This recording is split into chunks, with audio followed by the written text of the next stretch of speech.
You are listening to This is Product Marketing, brought to you by Product Marketing Hive, the product marketing community that gives back. This is the special episode, 2023 Global Perspective on Product Marketing Priorities. Let's dive into it right now. Today, we're happy to have the PMM Hive Executive Members to join our discussion. Some might find them familiar for their contribution to our community. Our panelists have experience in both B2C and B2B environment. I'm excited to hear their thoughts, but first, let me introduce our guests. Anita Raj, a product marketing leader based in Germany. She is currently the Vice President of Product Marketing at Throughput. Axel Kerstetter, a product marketing leader based in Washington, D.C. He is currently the Vice President of Product Marketing and Sales Enablement at EIS. Camille Lafreniere, a product leader based in Montreal. He is currently the Director of Product at U Group Media. Crispin Reed, founder of Product Marketing Hive and CEO of Product Marketing Edge. Favor Orgini Okoro, a seasoned product marketer based in Lagos, Nigeria. She is currently the Growth and Product Marketing Manager at Kuda. Laura Smells, a product marketing executive based in Salt Lake City. She is the principal at the House of Smells. Great. Now we'll get started. Before we get into today's topic, Crispin, give us a little bit of context here. Why did we decide to talk about priorities today? Yeah, absolutely. So product marketing is always about prioritization. There are never enough product marketers to do all of the things that the product marketing could usefully do in a company. That doesn't matter if you've got one product marketer or 120 product marketers. There's always more that you could do. So prioritization is always key in product marketing. So we thought it'd be really useful to think about this in terms of 2023, because the overall macro environment is, a little unfavorable. We have high interest rates, we have inflation, we have high energy prices, there's a war in Ukraine, COVID is hitting China right now, we have Brexit in the UK, and all of this is impacting our external customers, some of them more than others, but it's also affecting the internal teams that we work with and our own teams. So the sales teams are being affected by this. It's harder to sell in this environment. We have marketing teams and marketing budgets that are under pressure as well, both in terms of variable marketing spend, which is a highly visible target for CFOs, and also headcount in some cases. So the overall theme, I think, for 2023 is going to be, as product marketers, we're looking for maximum impact under tight budgets. And so I thought it'd be great to hear from this panel, in that context, what are we going to prioritize? Thank you. Given the current situation, revenue growth will still be the goal of all businesses. Optimizing the existing business will be the main focus in a tough situation like this. I want to hear from our panelists today. For product marketers, what should be our top priorities for optimizing existing businesses? Favor, you're in the world of B2C. Can you share some of your thoughts with us first? Hi, Lois. Thank you so much. So I'd say, for like a B2C perspective, we're looking at tighter budgets. There's not that much investment. Companies are really trying to extend the runway, which means there's a very great focus on cost to revenue. You see businesses who have moved away from acquisition to activation and retention, right? And what that means is the focus has moved from maybe trying to get as many people into the funnel into keeping people into the products and making as much money from each person as possible. So you're looking at strategies like segmentation, incentives, influencer marketing, and then activation strategy, right? So for segmentation, I know that like the traditional segmentation strategy is, looking at demographics. What's the gender of your customer? What's the age? Where do they stay? But you're going to have to dig deeper because beyond gender and age, you're going to find people who somewhat cross different segmentation but do different things on your product, right? So I would suggest looking more into the actions that people are taking into your product in your product, right? For example, a product like Kuda, you will be looking at who's doing like the revenue generating actions, maybe paying bills, who's using like the active features like buying stocks on your product or buying gift cards. And then why are these people buying gift cards? Is there something that maybe ties a couple of people together? Is it how they came into the product, right? Is it maybe the acquisition channel? Is it maybe like the time that they joined your product, right? Did you have like a campaign that was running at the time that somewhat acquired this sort of customer? So there's a lot of cohort segmentation there. So that's for segmentation. So it's more of the job to be done for these people, and then who's exactly are the people doing these actions. And if you're able to segment people by the jobs that they need to be done, you can then have like a precise messaging, and then somewhat create like specific targets messaging for them. I think another good one is incentives.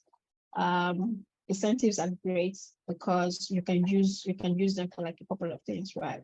You can use incentives to keep your audience, right? You can use incentives to somewhat prevent churn. So example is you're seeing someone that's about to leave the product. This person has been active. How do you get them back, right? Maybe throw them an offer. But of course, you don't want to be generic with your offer, which is where you have to lead with segmentation, right? So who am I giving this offer? If you have like an e-commerce product, for example, I buy shoes, someone else buys bags, someone else buys clothes. You don't want to give me an offer for shoes when I'm really not interested in that, right? So it has to be specific to like the actions that I've taken in your product. And I think that it's very interesting with incentives, because you could use it for so many things. It could be sign up and get something. It could be do an action and get something. It could be, oh, this person is about to churn, so I throw them this to bring them back. Or it could be this person had churn, for like the past 3 months, and I'm just really trying to get them back on. Yeah, so I leave Axel to cover up some of the other strategies for B2C. Yeah. Yeah, and so one of the things that you mentioned over and over, which is very much applicable to the B2B area as well, which I work in, is really segmentation. So we are in somewhat more headwinds right now as a sort of macroeconomic business, I think, especially in the tech sector. And so you got to go back to some basics, which is segmentation, targeting, ideal customer profile, ICP. Who is it really that's going to be buying your stuff? And then for marketers, obviously persona, refining the individual who's going to be buying your offering or getting them into the pipeline.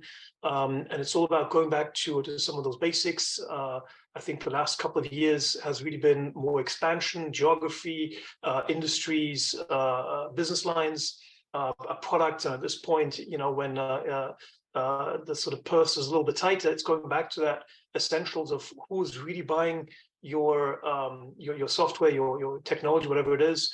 How are they buying it? Going after them with sort of highly targeted campaigns. So swinging from more brand-oriented activation to a bit more demand-oriented activation. ABM obviously is extremely popular. And again, with an ABM, you can do a whole bunch of fine-tuning that you change your words, not just from sort of the high-level brand words, but really more at the activation and sort of industry-level wordings. So that's what it's all about in the next 12, 18 months. And I'm not an economist, so I'm not predicting the future, but wherever you look, wherever you talk to, things are just getting a little bit tighter. Good news, because this is about looking forward. There are still plenty of buyers out there, so this is not a economic downturn en masse. It's just a retightening, refocus, and I think product marketers really need to spare that effort to make sure that companies go after the right sort of businesses who are going to be buying from them. Great thoughts. One of the big drivers for optimizing existing business is product activation. Camille, from product manager's perspective, what are the quick wins to increase product activation? I think Axel really hit it on the head. That it's going back to the basics. Making sure that your solution actually solves a real world problem, and it solves the right problem. That it really takes away the pain point of whatever they were doing before, that it makes it easier, and it's something that they're willing to give money for. You're really looking to remove the friction pretty much at any point within the funnel, either it's product-led or trying to get activations. It's really removing that friction for them to use your solution beyond the pain points that they were having prior. really catching certain users, again, with the segmentation that's been discussed before, really catching users at their aha moment in using your solution, that they are all of a sudden, oh my God, I cannot go back to what I was doing after doing this. This is what I need. Really catching them at that, keeping that friction, again, low enough that throughout the entire customer journey, in the use of your solution, introducing them to your solution, all the way through to potential upsells, and getting that solution, very sticky within the organization that you're looking to implement. Thank you. I think we can't talk about optimizing existing business without talking about pricing and monetization strategies. Laura, what are your thoughts on this? Sure. I think this is an under-tapped area to begin with in terms of monetization optimization, and especially at a time where resources become fewer. It's really a good thing to be able to look inward and say, how are we packaging and pricing this product or all of our products? And people focus a lot on the actual price, the dollar amount, though there's so much else you can play with when you're looking at that.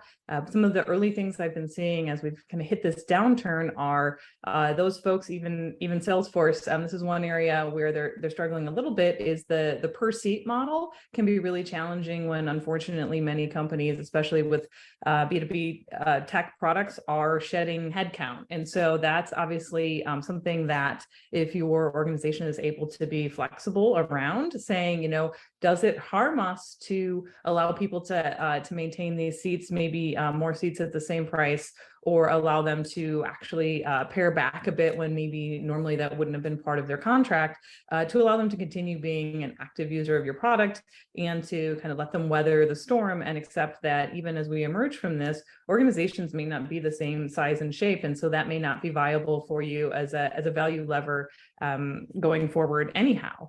And related to that, the other thing a lot of folks ignore is term optimization. So especially if you're a software as a service or a recurring revenue product, how do you actually make sure that folks are sticking around beyond 1 month, 2 months, and get them into quarterly, 6-month or annual contracts? The trade-off there is really to give them that value for staying with you, and it also repositions your product almost immediately in their minds from a light switch, turn it on and off when you need it, to something that is actually going to, like I mentioned before, weather the storm with them. So really saying, how much can we give customers in relation or relative to their loyalty to us and for sticking with us, and to not be afraid of, now's not the time, in my opinion, to be afraid of leaving money on the table.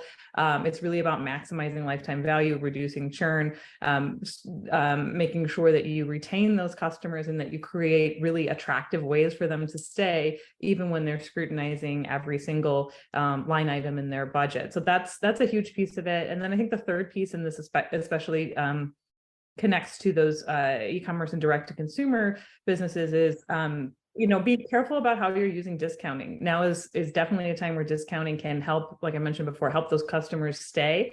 But think about the long-term value for them and for your business.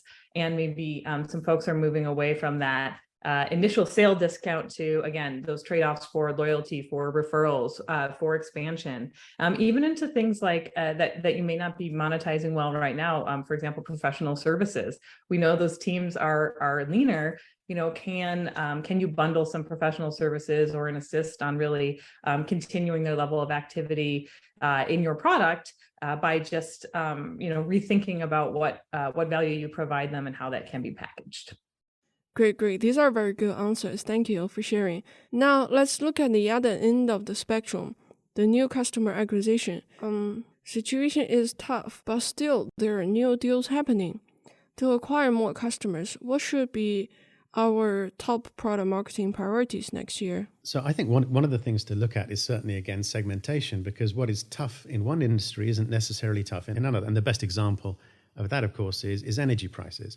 Energy prices are tough if you consume a huge amount of energy because you're in heavy manufacturing. But if you're an energy company, on the other hand, and in particular, let's say you're in renewable energy, the energy prices are still high, your costs didn't go up in renewables. So suddenly you're actually making far more profit than you probably ever have done in the history of your company. And it also applies, of course, to oil and gas companies and anyone who's doing carbon-based fuel. So when you look at these impacts, they don't affect companies evenly. So which are the industries within your available industries? And I'm thinking again from a B2B point of view, when you think about the industries that could purchase your product, which are those that are either least impacted negatively or even impacted favorably by the current circumstances? And what can you do about going after those segments when you have limited demand generation budgets? Are there some industry marketing techniques, some vertical marketing, maybe some quick solutions you can create that target those industries? That's an interesting area to consider. And then if we look more globally, I think that this is a time when some of the basics like positioning and messaging and differentiation, they become so much more important, because in a market which is growing very quickly, if your market is growing at 100%, maybe you don't actually know that number and you feel good because you're growing at 80%, even though you're losing market share, but you feel great because you're growing and you're doing well. You can still do well in a market that is flat or growing less quickly, but you have to gain share, which means you have to win more deals. So part of that is competitive work that you can do, but part of it is just messaging and positioning. Are you positioning your product in a way that absolutely clearly conveys the difference between what you have and what everyone else has, and have you made that differentiation relevant to your customers? Thank you. Laura, what are your thoughts on this? Well, I think there's a place where competitive analysis certainly intersects pricing strategy. I am not a huge fan of copying competitors, though I think that you can see flaws in their packaging and pricing, and definitely look to them and say, how can we still preserve our ideal customer, preserve what we're trying to do and who we can serve well, but make sure that we are making ourselves, I think the word earlier was just as frictionless as possible. I also think now is a time to really get creative and say, normally it might take some time to get somebody into this product. Are there shortcuts? Are there ways that we can give them a quick on-ramp to try something side by side when they're also scrutinizing maybe a competitor that you want to unseat? They're looking at those budgets and they're looking to really make the best decisions. So how can you be creative and offer something that, again, is just more frictionless, whether it's trying the product, whether it is getting maybe if you have feature gating on some things that are usually at a more premium level, give them a glimpse of the future when things aren't quite so tight, and have faith that if you have a good product and a good team and you're creating a good experience, that when they have resources that are a little more available to them, they'll be hooked and interested, and they'll see the value. The other piece I would say is not so much specifically related to pricing, though. If you have a challenge with taking too long to get to value or time to value, figure out how you can shrink that window so that you can demonstrate that value, whatever your price is, in a really condensed time frame, in a matter of days or weeks, and not 30 plus days. And I think the other thing too is again, just really thinking about the fact that you will emerge on the other side, and not stopping some of that infrastructure work, tech deck work that makes changing your pricing and doing experiments possible. You need a decent experimentation framework and a flexible team to try those things. And so make sure that that you have an environment where you can do that. Laura, if I can just ask you a question on the freemium journey and proof of concepts. Where do you think that fits into the current times of tighter budgets, more focused segmentation, and all the stuff that we talked about? Yeah, I mean, I think if you're happy with your packaging strategy overall, and that there's some of those features that both have a high value to a number of customers and for which they have a high willingness to pay if they can pay. Consider especially those ones that allow them to do their business better in this time, just giving them the gift of a weeks or months of being able to use those. Integrations would be a great piece. So we know a lot of people are seeing what they can cut, which means there's going to be some disconnects, especially if we're talking about technology products. Can you, again, turn on some of those things that maybe might not be available at those lower levels to allow them to just get really sticky with whatever product you offer, and make sure that you're the one, again, removing those points of friction. And it might be something as unsexy as, like I said, integrations, or maybe advanced reporting, or some of those other things that typically you'd withhold because they're high value, give them away, remind them the value that they're getting, and endear them to your company that way. Thank you. Anita, you recently contributed an article on win-loss analysis to our community. I want to hear your thoughts on this. Are there anything we can do to make sales easier? Anything we can do to help with the sales cycle? Sure.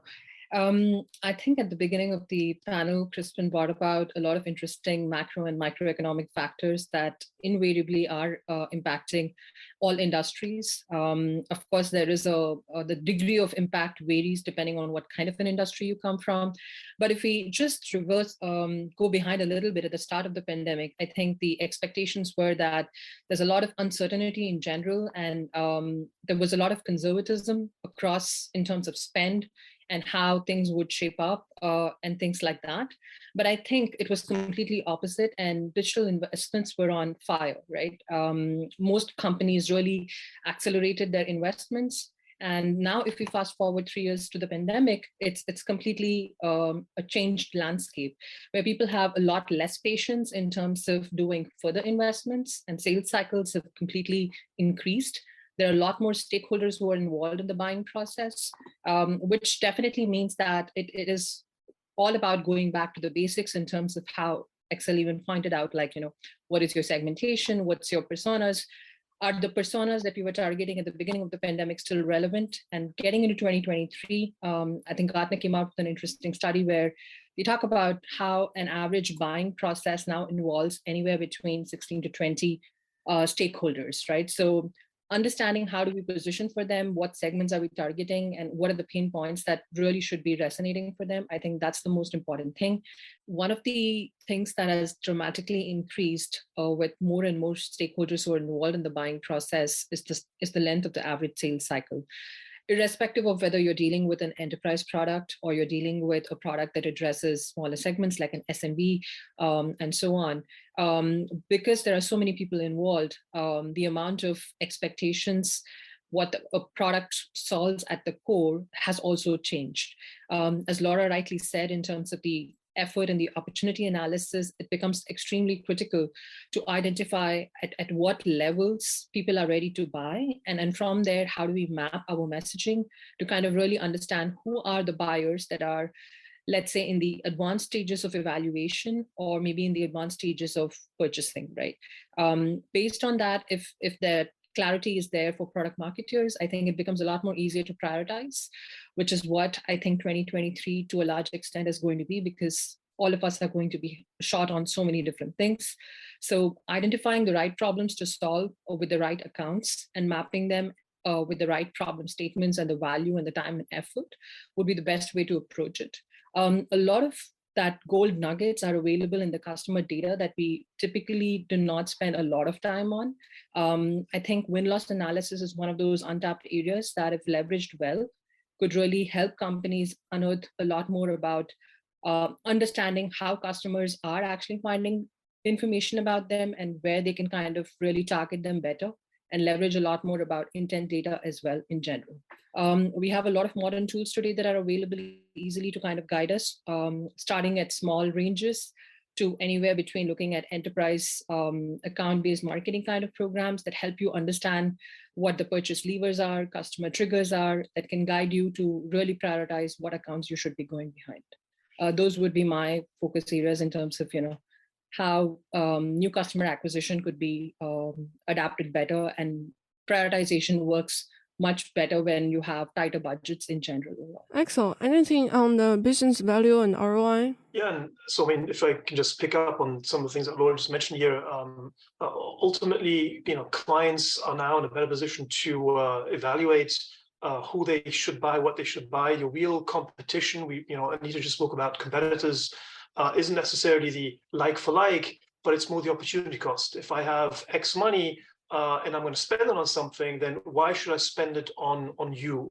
And so it requires a little bit of double downing on really the value over time that is being given to the client. And so it's not always about, hey, I can get you to value sooner or quicker. There's sort of better, faster, more quality type of statements, but really more about here is a value statement that you can actually make use of. Quite often product marketers in general, sort of are too high level and get stuck at, we get you stuff in sort of an hour as opposed to a day. That's great, but now double down on that. Well, what does it mean in terms of the benefit of having something within an hour as opposed to within that 24-hour cycle? And this is where I think, to Laura's point, you also having that sort of equity in place, having those facts and figures that you can quickly tap into to work out, how do you plug that data model into your ROI calculator, your ROI statements? I think one of the things about the sort of ability to change the customer's perception around, what is value is critical in this context. I'm not personally convinced that things will take much longer. There's just a lot more hesitation in the buying cycle. And the way you need to get around that hesitation is by really focusing on what value do you provide to all the stakeholders over time, be it at the point of purchase, at the point of first implementation, and obviously in the growth journey as well. So this is back to the point of, you really need to think about what value do you provide, having the right packaging in place, the right differentiation, the right positioning. And it's, I think the ongoing theme is really just going back to those basics. Because ultimately, if a client really believes that they need a tool or capability to help them, you could argue that the reason they believe that is because it's going to get them to accelerate in the future that they are wanting to get to. So therefore, it should actually mean also from a purchasing perspective, you want to buy the stuff quicker rather than have it take a bit more time. But obviously on the B2B side, you're looking at different buyers, you're looking at buying entities, you have to talk to a lot of people. And so it's a two-sided coin. You also have to make sure that you cover both of those. The other thing around ROI is also, one thing is, product marketers' intellect to put it down on paper, in a spreadsheet, what have you. But you do have to go back to your sales team, to your customer service team, and work with them on understanding what the model actually entails. So this is back to educating your channel and making sure that they understand also what's in their hands. And this is something, again, where in good times, where sort of, everything sort of flows by itself, you tend to ignore. But things like sales enablement, customer success enablement is becoming very critical right now, because it's not just a single person coming up with a fancy idea, but it's really about the entire channel organization, and I use channel in broad sense here, that is able to express the same idea end to end, from website, inbound search, right down to contract, where you state what you're going to be getting. So exciting times to go back to basics, looking at ROI calculators, value statements, total cost of ownership, and these type of things. Yeah, I'll echo what Axel said. People are much more responsive in downturns to avoiding pain and loss and risk than they are to gain and adding revenue. And so it seems like all the data suggests when things are great, that logic flips and people are really attracted to adding revenue. But in these times when there's a lot of, like we mentioned, uncertainty, just slightly shifting those messages to focus the ROI a lot on what they're saving, the pain they're avoiding, the risk that they're diminishing, can be very helpful. Great. I'm sure a lot of fellow product marketers have come across some marketing buzzwords last year, and the list of buzzwords just grows every year. It would be fun to take a closer look at them. I want to hear your thoughts on some of the buzzwords. What are the words that people have grown tired of, and marketers should be cautious of using them? Artificial intelligence. Please go. I think that in 2023, nobody should be marketing or positioning any product as artificial intelligence or AI. And the reason for this is that, well, first of all, if you have a data science workbench or something which is really full of machine learning, then AI is too vague anyway. You're going to have to be far more specific and far more clever about what you describe. I wouldn't even understand your marketing, nor should I. I'm not your target audience, right? But if you're marketing some kind of a business solution that happens to use a bit of AI in the background, well, then congratulations. So everybody has AI now in their software. The important point to market is, what does it do? What does it do for people? How does that create value for the user, whether it's in commerce search or it's in conversational marketing or it's analytics that you can talk to? It's all about the experience. It's about how it improves the experience, how it provides value. It's not the underlying technology. And I think we need to put AI back on a box in the same place as we put silicon and infrastructure. Yes, there's a lot of technology behind whatever solution you're providing, and none of it really matters. What matters is the value you provide to customers. So I'd like to never hear AI again in product marketing at this point. Crispin, do you think AI at this point is table stakes? Well, not necessarily, because you can still differentiate based on capabilities that you're able to provide in your software because you have machine learning and AI, right? Not everybody necessarily has it, but let's talk about that. Let's talk about what it is that you can do. If you have a search and discovery solution for commerce, how is your search and discovery better? What does it do? How does it excite people? What emotions does it inspire as they're using it? That's what's important. You don't usually need to explain exactly how it works. And your buyers in general wouldn't understand anyway. So that's my thought. I come from the supply chain industry, so I think people are pretty tired of hearing about something called the supply chain resilience.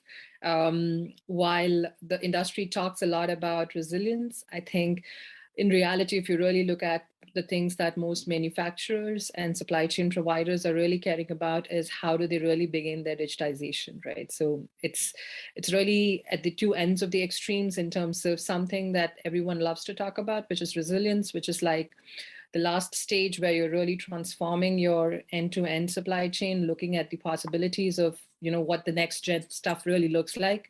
Whereas you're talking about the other end of the extreme where you're just kind of trying to understand where do I begin my digitization, right? So the vision is completely different from what the ground reality is. So people are now no longer really looking at resilience. They're really looking at understanding the basics, which is how do I get products from point A to point B? What will help me do that better, faster, and more economical? Camille, what about you? Even though I used it today was product-led growth. It's not a silver bullet. Just because you do it doesn't mean you don't need sales. Doesn't mean you don't need marketing. It's a strategy. It's a tool along with everything else that you could be using and doing. It helps complement certain items. But for me, especially from a product perspective, it's just going back to the basics. Product-led growth that talks about, removing friction. It talks about catching users at their aha moment. Would we not be doing that anyways? Shouldn't we be doing that for everything that we do? Removing that friction, making it easier for people to adopt, for people to use, to keep people moving through the funnel, to really get people to use our solutions because they're not using it for features. They're not using it because it's got AI or machine learning or this or blockchain.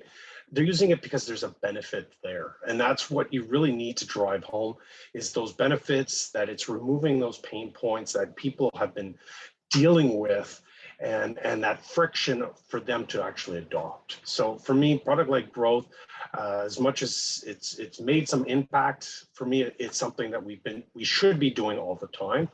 Regardless of your strategy, because it complements everything else that we do. Before I get to my buzzword, I just wanted to go back to the supply chain issue. I am sick and tired of hearing about supply chain crunches when it comes to a bunch of things. This is me as a consumer, obviously. I don't understand why we run out of toilet rolls every time there's another flu that happens to be going around. Anyways, I hope we can put that to the past, and Anita, we should exchange some notes on the definition of supply chain. But talk a little bit about AI here, and look, one of the things so far I've mostly been playing with it as a consumer, sort of as a prosumer maybe, is really ChatGPT. OpenAI technology that facilitates the creation of ideas and concepts. I don't fully know yet how it works, but as I've been playing and experimenting with it. It's a buzzword. I hope the buzzword will stay around for a little bit, turn into proper technology. I see so many uses for it. Personally, I'm trying to experiment a little bit with how can it help me substitute copywriting capabilities? What do I need to input to get some of that copy optimized? Obviously, there's huge growth right now also in various AI automation copywriting technologies out there. The other thing that I'm looking at also is we've been, Googling now for, I don't know how long, it's been 20 years at this point. And I see really huge potential also for this being a certainly for knowledge transfer, a replacement of knowledge. It sort of has Wikipedia type of ideas in it. Again, don't know about the quality or the truthfulness of it, which is always a bit of a concern, but ChatGPT, try it out if you haven't. I find it a super exciting buzzword. And the other thing which, sometimes is sort of ignored as well is, how the heck did this thing come out of nowhere? For the last month, every single news article, LinkedIn, pretty much any area that you talk about is the perfect sort of optimization around how do you get the word of mouth going. And one of the biggest product launches, technology launches I can remember the last couple of years. So Chat GPT. For me, it should be data driven. Reason for this is I understand it needs to be data driven because you should be data driven, right? So like it's not necessarily a new thing. It's not an invention, right? It's the basics really, because you're doing marketing for one reason. You're trying to promote your products, or you're trying to get new customers, or you're trying to make more money. All of these are numbers that you should be focused on, right? So when I hear people say, oh, I'm a data-driven marketer, and I'm like, as opposed to what? What else would you be if you're not data-driven? And it brings us back to everything that we've said before in terms of return on investment, business value, all of the segmentation, influencer marketing, going more for community and against just shiny stars, especially when you don't have like a big budget, right? So I think that it's a buzzword, but it is necessary. And another thing is, many times when I hear data, I just hear numbers, and sometimes people confuse data with insights, right? So it's not enough to have the numbers to know how many people do stuff in your products, but you should be able to transform that numbers into actionable insights, right? So like, what are you really doing with the numbers? Does it inform the products you're developing, or you already have a roadmap, and regardless of the numbers that you get from your products, you're going to stick with your roadmap, right? Does it inform the messaging that you're giving us? Does it inform the target audience, right? So I think data driven, because many times people think about it like a beautiful chart and not necessarily like something that should actually inform your business strategy.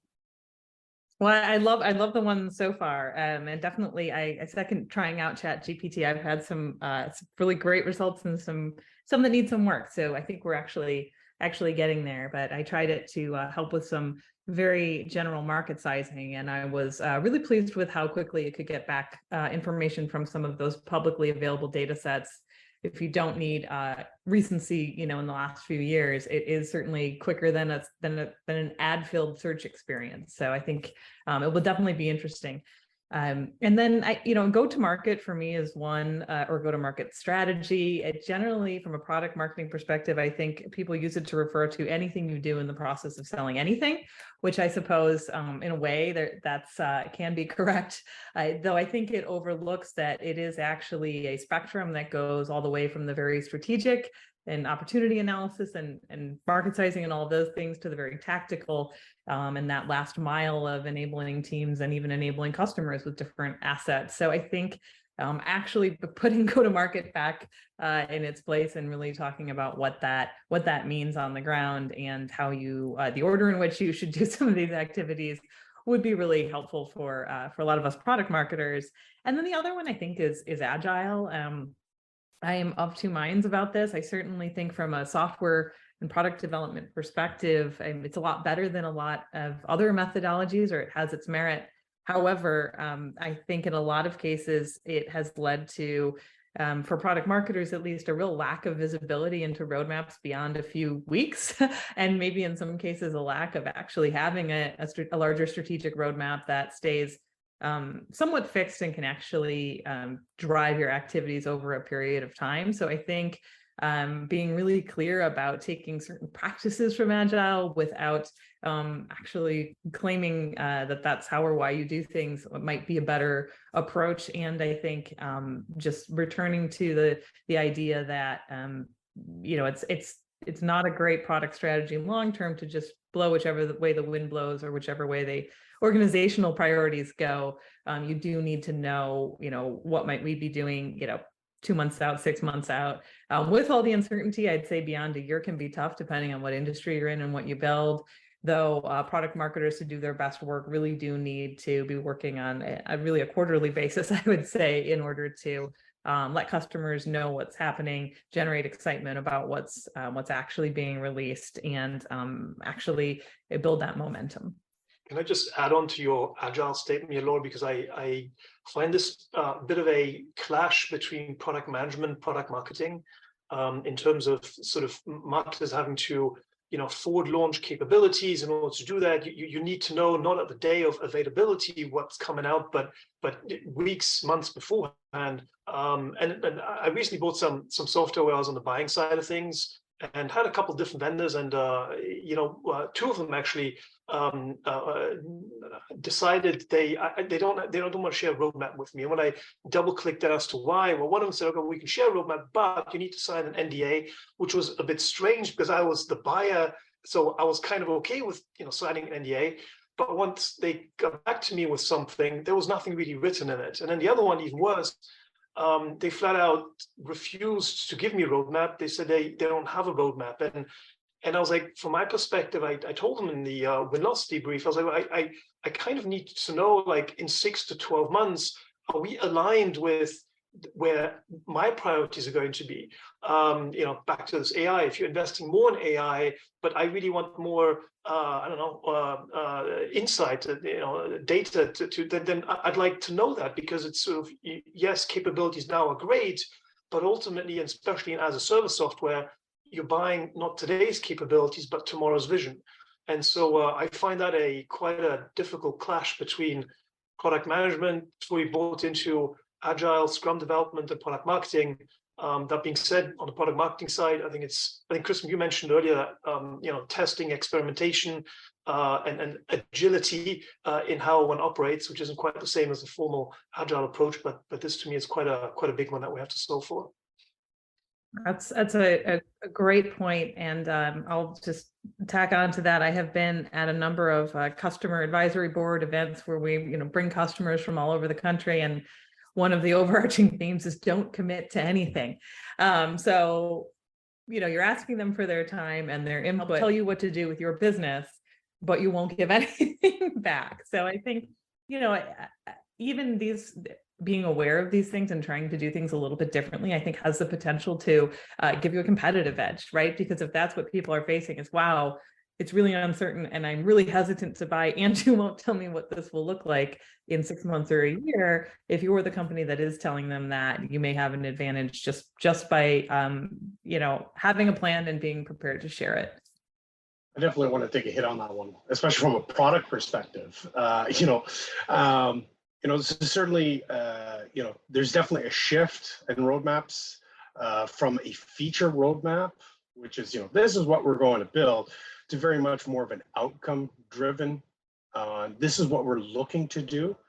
And I think, what it really comes down to is clarity in the strategy of what the company actually does. Agile does not replace poor strategy, poor planning. You really need to know, are we targeting churn based on this? Are we targeting greater adoption based on this? What are you thinking? And that, I think, needs to be communicated not just to the users who are looking to see the roadmap, but saying, hey, this is what we're focused. These are the branches where we may look at. This may fall into your plate or it may not, but this is what we're looking at. And I think communicating that to product marketing, so then they understand, oh, we're going to focus on at least this objective and this item. And as they hear about the experimentation that product is doing, and product realizes, okay, this is the direction we're heading down to, I can now give that information to product marketing for them to start to their brainstorming, determining positioning, the differentiation, and everything else. And it is harder to do because there's much more legwork. And as a company, if it makes it easier for our customers, but yet it creates more work for us, then you're going down the right path.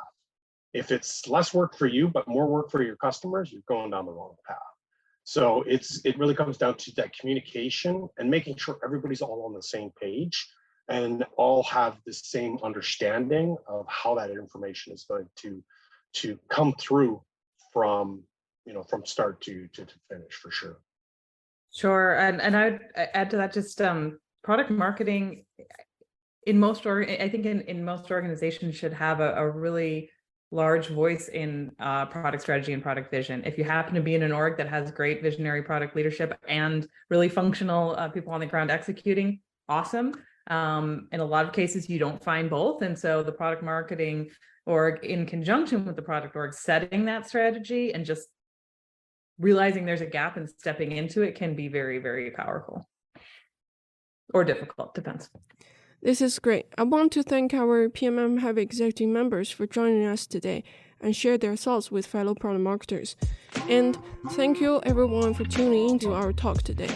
If you have any questions, please ask them in our question channels of our Slack workspace. You can join our free community on pmmhive.com, meet fellow product marketers, and access free resources, including training, playbooks, templates, and events. If you enjoyed our podcast, please subscribe and give a 5-star rating on the platform of your choice. See you next time.